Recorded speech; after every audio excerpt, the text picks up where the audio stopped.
HMPV virus কি আসলেই ভয়ঙ্কর নাকি পুরোটাই গুজব? আজ থেকে প্রায় 5 বছর আগের কথা। 2019 সালে প্রকাশ্যে এসেছিল কোভিড-19, যে ভাইরাস কার্যত তছনছ করে দিয়েছিল গোটা বিশ্বকে, যে অদেখা শত্রুর সঙ্গে লড়তে লড়তে মৃত্যুর কোলে ঢলে পড়েছিল লাখ লাখ মানুষ, যার জেরে কার্যত থমকে গিয়েছিল বিশ্ব, ঘরবন্দি হয়েছিল মানুষ। বিশ্বব্যাপী লকডাউনের পরিস্থিতি সৃষ্টি করেছিল বিভীষিকার কোভিড-19। সেই ঘটনার ঠিক কিছু বছরের মধ্যেই ফের চীনে মাথাচাড়া দিল নতুন ভাইরাস, যার নাম এইচএমপিভি ভাইরাস, যে ভাইরাস এখন নয়া আতঙ্ক গোটা বিশ্বের। কিন্তু সত্যি কি এইচএমপিভি ভাইরাস ভয়ঙ্কর নাকি পুরোটাই গুজব? ঠিক কি বলছেন ডাক্তাররা? আসুন আজকের ভিডিও থেকে সত্যতা জেনে নেওয়া যাক। এইচএমপিভি, যার পুরো নাম হিউম্যান মেটানিউমো ভাইরাস, এই ভাইরাস হু হু করে ছড়িয়ে পড়েছে চীনে।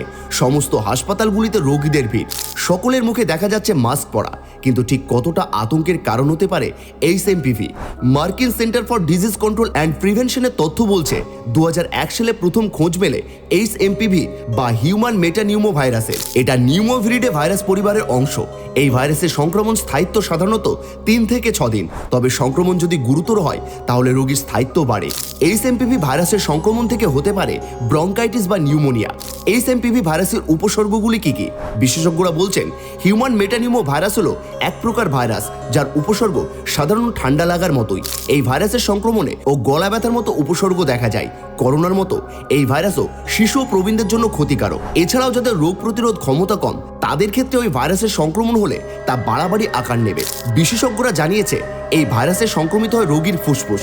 মূলত ওপরের অংশে সংক্রমণ হলেও অনেক সময় দেখা যায় ফুসফুসের নিচের অংশেও সংক্রমণ ছড়িয়ে পড়েছে। তখন হতে পারে নিউমোনিয়া বা অ্যাজমার মতো রোগ। আবার যাদের ক্রনিক অবস্ট্রাকটিভ পুলমোনারি ডিজিজ বা সিওপিডি রয়েছে, তাদের ক্ষেত্রে এই ভাইরাসের সংক্রমণ কিন্তু মারাত্মক আকার নিতে পারে। এই ভাইরাসে আক্রান্ত হলে তার কি কোনো চিকিৎসা আছে?